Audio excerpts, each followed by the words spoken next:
کا نستعین۔ میں آج ساری اپنی پارٹی کو بلکہ اپنی قوم کو تحریک انصاف کے 25 سال ہونے پہ مبارک دیتا ہوں۔ آج سے 25 سال پہلے ہم چند دیوانوں نے ہالیڈے ان لاہور کے اندر اپنی پارٹی اناؤنس کی۔ ہمارا مقصد کیا تھا پارٹی اناؤنس کرنے کا؟ ہم سب یہ سمجھتے تھے کہ پاکستان کے اندر کرپشن ملک کو تباہ کر رہی ہے۔ پہلی دفعہ ایک پارٹی کسی نے کرپشن کو ایک مین نیشنل ایجنڈا پہ لے کے آئے۔ میں ایک پولیٹیکل سائنس میں نے پڑھی تھی یونیورسٹی میں، اس کے علاوہ میں نے برطانیہ میں پروفیشنل کرکٹ کھیلی تھی، تو میں اس نتیجے پہ بہت پہلے پہنچ چکا تھا کہ ایک قوم وسائل کی کمی کی وجہ سے تباہ نہیں ہوتی۔ قوم کے اوپر آپ بمباری کر دیں، اس کو جنگیں ہو جائیں، اس سے بھی قوم نکل آ جاتی ہے، لیکن قوم کرپشن کی وجہ سے تباہ ہو جاتی ہے۔ اور وہ کیوں ہوتی ہے؟ وہ اس لیے ہوتی ہے، اور کرپشن کس کی؟ دو قسم کی کرپشن، ایک تو نچلا سرکاری نوکر، پٹواری، تھانے دار، ایک تو یہ کرپشن کرتے ہیں، لوگوں کو تنگ ہوتے ہیں اس سے۔ لیکن جو کرپشن قوموں کو تباہ کرتی ہے، وہ جب ملک کے حکمران، پرائم منسٹر، وزیر جب وہ کرپشن شروع کرتے ہیں، وہ قوم مقروض ہو کے تباہ ہو جاتی ہے۔ اور یہ ساری کہانی ہے، اگر آپ جیسے تیسری دنیا کہتے ہیں، ڈیولپنگ ورلڈ کہتے ہیں، آپ ایک ایک ملک میں چلے جائیں تو وہاں ان کے حکمران وہی کر رہے ہیں جو ہمارے حکمرانوں نے کیا اور تب کر رہے تھے جب میں نے یہ پارٹی بنائی۔ ملک کا پیسہ چوری کر کے، منی لانڈرنگ کر کے باہر لے کے جا رہے تھے۔ تو تب میں نے فیصلہ کیا اپنے دوستوں کے ساتھ کہ ہم ایک پارٹی بنائیں گے جس کا نام ہم نے انصاف رکھا، کیونکہ جب انصاف ہوتا ہے تو کرپشن ختم ہوتی ہے۔ انصاف کا مطلب قانون کی بالادستی، قانون کی بالادستی کا مطلب کہ کمزور اور طاقتور قانون کے سامنے ایک برابر، اور اس کا مطلب جو طاقتور کرپٹ لوگ جو ملکوں کو تباہ کرتے ہیں، جو ساری اس وقت ڈیولپنگ ورلڈ کو تباہ کر رہے ہیں، ان کے طاقتور کرپٹ لوگ، ان کو قانون کے نیچے لے کے آئیں۔ یہ تھی ہماری آج سے 25 سال پہلے وجہ میری طرح کے آدمی کو پالیٹکس میں آنے کے لیے، جس کو اللہ سب کچھ دے چکا تھا۔ باقی پولیٹیشنز کو تو پالیٹکس سے پہلے کوئی کسی کو نہیں جانتا تھا۔ میں تو سب پاکستان میں اس وقت بڑا نام تھا، کامیاب انسان تھا، ضرورت نہیں تھی پالیٹکس کی، اللہ نے دیا تھا سب کچھ میری ضروریات کے مطابق۔ وہ سٹرگل چلی ہماری 15 سال، 2 الیکشن بیچ میں آئے۔ پہلے الیکشن میں 1 سیٹ بھی نہیں، دوسرے الیکشن میں 1 سیٹ۔ یہ 15 سال ایک بڑی مشکل سٹرگل تھی، جس میں میرے ساتھ کئی لوگ آئے، کئی چلے گئے، کئی ہار مان گئے، کئی جی ہمارا گھر میں مذاق اڑتا ہے، ہم اور دیر نہیں رہ سکتے۔ اور خاص طور پہ جب دوسرا الیکشن آ رہے 2002 میں، تو چند لوگ رہ گئے۔ میں اپنے نوجوانوں کو بتانا چاہتا ہوں کہ کیوں میں نے کبھی ہار نہیں مانی۔ 2 وجہ تھی۔ ایک یہ کہ میں نے کرکٹ کی گراؤنڈوں میں ایک چیز سیکھی تھی کہ جس کو جو ہار نہیں مانتا اور آخری گیند تک لڑتا ہے، اس کو ہار بھی ہرا نہیں سکتے۔ اور یہ بھی میں نے سیکھا تھا کہ جب بھی دنیا میں کوئی کام کروں، کیونکہ میں تب تک 2 کام کر چکا تھا، کرکٹ میں کامیاب ہو چکا تھا اور پھر شوکت خانم ہاسپٹل بنا چکا تھا۔ تو کامیاب انسان تب ہوتا ہے جب وہ جو کام کرنے کے لیے نکلے، جو خواب دیکھے، پھر کشتیاں جلا کے اس کی طرف جائے، پھر کبھی واپس نہ جائے، یعنی یا موت اور یا وہ کام ہوگا۔ تب انسان کے اندر جو صلاحیتیں ہیں، جو اللہ نے اتنی طاقت دی ہے، قوت دی ہے، وہ تب باہر آتی ہیں جب آپ فیصلہ کر لیتے ہیں کہ یہ ایک کام آپ نے کرنا ہے، جو بھی مرضی ہو جائے۔ اور پھر میرے سامنے نبی صلی اللہ علیہ وسلم کی زندگی تھی، میں نے ان کی بڑی کلوز اسٹڈی کر چکا تھا۔ قرآن ہمیں حکم دیتا ہے ان کی زندگی سے سیکھو۔ ان کی زندگی کیا تھی کہ اللہ کے حبیب 13 سال انہوں نے جب اللہ کا پیغام لے کے نکلے، تو 13 سال سب سے زندگی کے مشکل وقت سے وہ گزرے، اور جان کو بھی خطرہ تھا، بھوک سے بھی اللہ نے ان کو آزمایا۔ تو میں نے یہ سوچا کہ ہمارے لیے سبق ہے کہ جو سٹرگل ہے اس سے کبھی گھبرانا نہیں چاہیے، کیونکہ اس کے بعد جو اگلے 10 سال تھے، ان 10 سالوں کے اندر انہوں نے دنیا کی تاریخ بدل دی۔ دنیا کی تاریخ میں کبھی اتنا بڑا انقلاب نہیں آیا۔ لیکن وہ پہلے 13 سال نے ان کی تیاری کروائی اس کے لیے. اور پھر بھی جب وہ 10 سال جو تھے جو انہوں نے دنیا کی تاریخ بدلی، پہلے 4-5 سال بہت مشکل گزرے ان کے. امہ خطرے میں تھی کئی دفعہ، بڑے برے حالات تھے امہ کے. تو میں بھی جب اسٹرگل کر رہا تھا تو میں یہ سوچتا تھا کہ اگر وہ اللہ نے ہمیں دکھایا کہ اگر اپنے حبیب کو وہ اسٹرگل کرا سکتے ہیں تو ہم بھی کریں گے. اس دوران میں پولیٹیشنز کو بڑے قریب سے دیکھا. تو میری سوچ میں 3 قسم کے پولیٹیشنز ہوتے ہیں. جو سب سے برے پولیٹیشن ہوتے ہیں، جو پولیٹکس عوام کا نام لے کے اقتدار میں آ کے پیسہ بناتے ہیں، اپنا پیٹ پالتے ہیں، کرپشن کرتے ہیں. یہ ساری دنیا میں اس طرح کے پولیٹیشنز کو برا سمجھا جاتا ہے. اس کے بعد کئی ایسے پولیٹیشن ہوتے ہیں وہ سمجھتے ہیں کہ اقتدار میں آ کے ہم اپنا بھی فائدہ اٹھا لیں اور ہم لوگوں کا بھی فائدہ کروا دیں. ایسے بھی بلکہ زیادہ تر ایسے بھی پولیٹیشن ہوتے ہیں. اور پھر وہ جو بہت کم ہوتے ہیں جو پولیٹکس کو عبادت سمجھتے ہیں. اور سب سے بڑی مثال سرکار مدینہ کی ہے، کیونکہ انہوں نے تو ذات کے لیے کچھ کیا ہی نہیں. وہ اسی جدھر آئے اسی مسجد نبی میں رہے، جب بیت المال میں پیسہ بھی آ رہا تھا انہوں نے اس کی کوئی اپنی ذات کی نہیں سوچی. پھر ہمارا یہ 15 سال تک پہلا فیز رہا. میں ہمیشہ سمجھتا تھا کہ میں تب دوسرے فیز میں جاؤں گا، یعنی کہ الیکشن جیتنے کے فیز میں جاؤں گا جب عوام میرے ساتھ آئے گی. اور وہ میاں والی کا ماڈل تھا. میں میاں والی میں جب پولیٹکس 2002 میں آیا تو صرف بچے میرے ساتھ تھے اور تھوڑے سے نوجوان. آہستہ آہستہ نوجوان علاقے کے سارے میرے ساتھ آ گئے. اور نوجوانوں کو دیکھ کے پھر آہستہ آہستہ جو سیاسی شخصیتیں وہ میرے ساتھ آنی شروع ہوئی. یہی ماڈل ہوا جب کہ 30 اکتوبر 2011 میں ہم نے مینار پاکستان میں پہلی دفعہ لاہور کے لوگ میرے لیے نکلے. اس سے پہلے میں کوشش کرتا تھا، لاہور کے لوگ نہیں نکلتے تھے. 30 اکتوبر کو مینار پاکستان میں لوگ نکلے. اور اس کے بعد سارا جو پولیٹیکل سرکلز تھے، جو الیکٹیبلز تھے، ان ساروں نے دیکھا کہ ووٹ بینک آ گیا تو وہ آنا شروع ہو گئے. پھر پارٹی بننی شروع ہوئی. 2013 کے الیکشن میں ہم پختونخوا میں ہماری گورنمنٹ بنی، لیکن بڑی دھاندلی کی گئی. اس دھاندلی کے بعد میں نے کہا 4 حلقے صرف کھول دو تاکہ اگلا الیکشن ٹھیک ہو. اس کے لیے ہمیں 126 دن کا ہم نے دھرنا کیا. پرامن تھا ڈی چوک پہ ہم نے.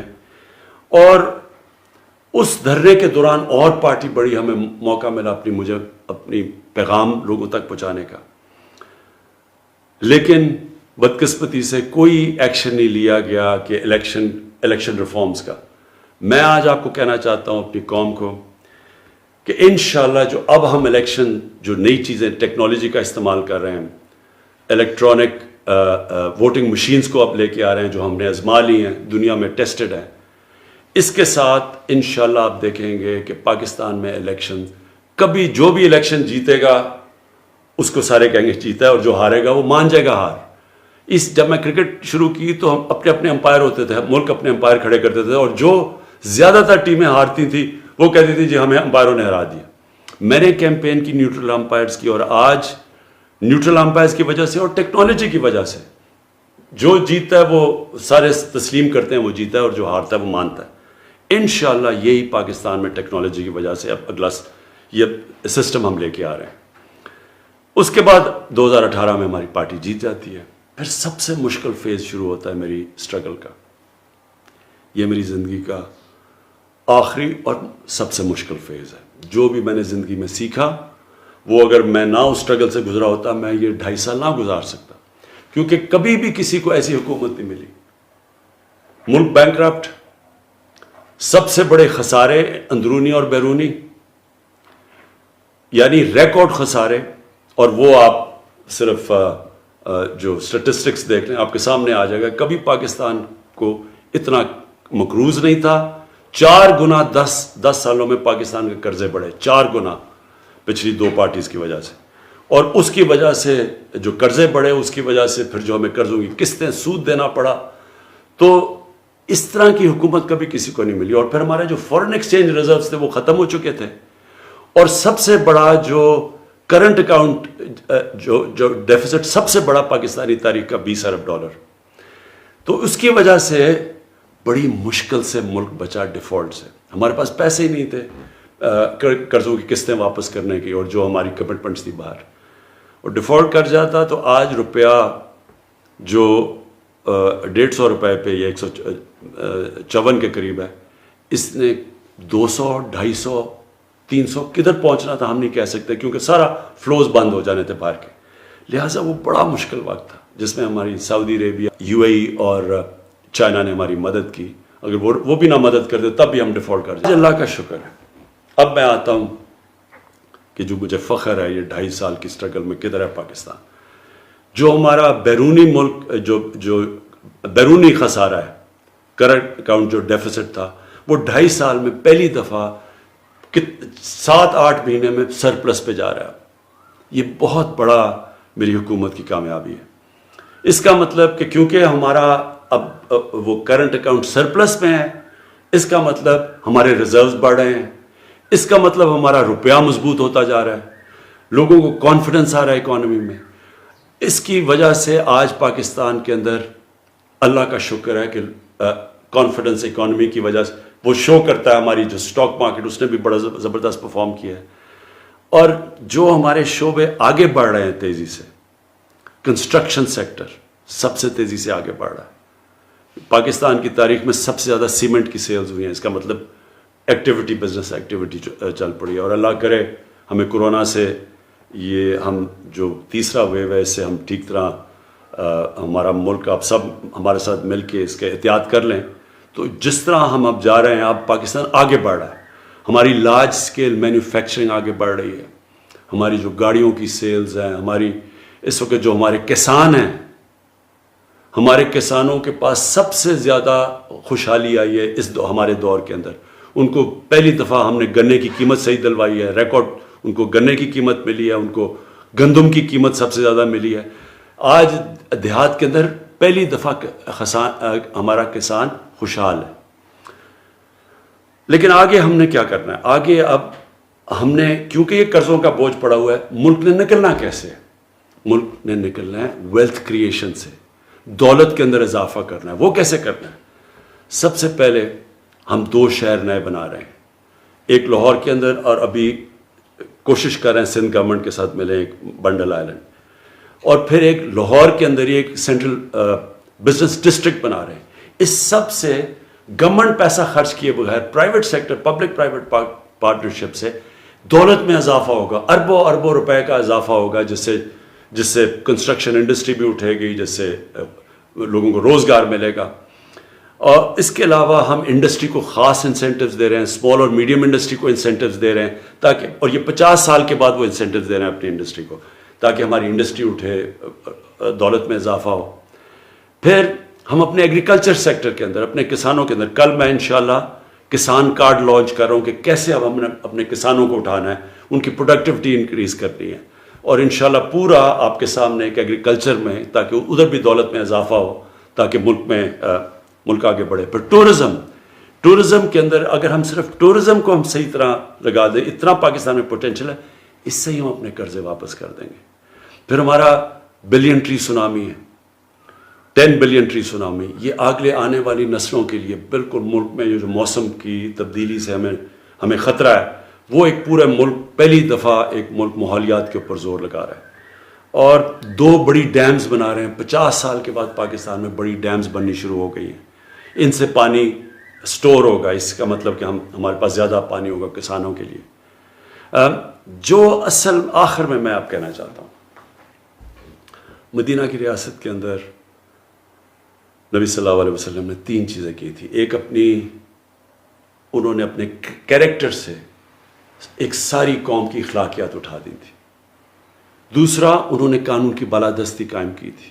انہوں نے کہا تھا کہ ایک بڑی قومیں تمہارے سے پہلے تباہ ہوئیں, جدھر طاقتور اور کمزور کے لیے, جو میں نے شروع میں بات کی تھی, جدھر طاقتور کے لیے ایک قانون اور کمزور کے لیے وہ قوم تباہ ہو جاتی ہے, یعنی جدھر قانون کی بالادستی نہیں ہوتی. اور انہوں نے کہا میری بیٹی بھی اگر جرم کرے گی اس کو سزا ملے گی. اور پھر تیسری چیز, انہوں نے فلاحی ریاست بنائی تھی کہ سب سے پہلے ایک ریاست نے اپنے کمزور طبقے کی ذمہ داری لی تھی. آج ہم نے فلاحی ریاست کے لیے وہ کام کیا جو کبھی کسی پاکستان کی حکومت نے نہیں کیا. سب سے پہلے جو مجھے فخر ہے اپنے 2 صوبوں کے اندر، ہم ہیلتھ کارڈ لے کے آئے، ہیلتھ انشورنس. ہر غریب آدمی کے پاس پنجاب میں سال کے اینڈ تک پختونخوا نے ابھی ہر فیملی کے لیے ایک ہیلتھ انشورنس آ گئی ہے. کسی بھی گورنمنٹ ہاسپٹل میں اپنا علاج کروا سکتے ہیں. یہ انشاءاللہ ایک پورا ہیلتھ سسٹم ہے، کیونکہ اب پرائیویٹ سیکٹر آئے گا ہیلتھ میں. چھوٹے چھوٹے شہروں میں ہاسپٹل بنائیں گے وہ، کیونکہ ہیلتھ کارڈ کی وجہ سے کوئی بھی ان ہسپتالوں میں جا سکتا ہے، اور پھر آپس میں مقابلہ ہوگا. اگر کوئی ہاسپٹل صحیح علاج نہیں کر رہا تو وہ ادھر ہیلتھ کارڈ ادھر استعمال کریں گے جدھر اچھا علاج ہو رہا ہے. تو اس سے پورا سسٹم انشاءاللہ بدل جائے گا. ہم نے پناہ گاہ بنائی جس کا مجھے بڑا فخر ہے کہ، اور یہ انشاءاللہ ہر جگہ جدھر مزدور جاتے ہیں ادھر ہم بنائیں گے تاکہ وہ رات گزار سکیں، ان کے پیسے بچے، وہ سارے اپنے بیوی بچوں کو پیسے بھیجیں، ان کو مفت کھانا ملے، رہنا ملے. یہ ہم نے شروع کیا ہے. ابھی ایک اور ہم ٹرک سب سارے پاکستان میں جائیں گے ان علاقوں میں جدھر غریب علاقے ہیں، تاکہ کوئی بھوک نہ ہو، کسی کو کوئی بھوکا نہ سوئے. جو ہاؤسنگ ہے، پہلی دفعہ پاکستان میں اب ہم کمزور طبقے کے لیے گھر بنا رہے ہیں، اور یہ کبھی پاکستان میں پہلے نہیں ہوا، کیونکہ پاکستان میں وہ سسٹم ہی نہیں تھا، مورگیج فائنینسنگ ہی نہیں تھی، بینک قرضے ہی نہیں دیتے تھے. وہ ہم نے قانون چینج کیا بینکوں کے ساتھ بیٹھ کے. انشاءاللہ اب وہ طبقہ جو کبھی پیسے دے کے گھر نہیں لے سکتا تھا، اس کی اب مدد کریں.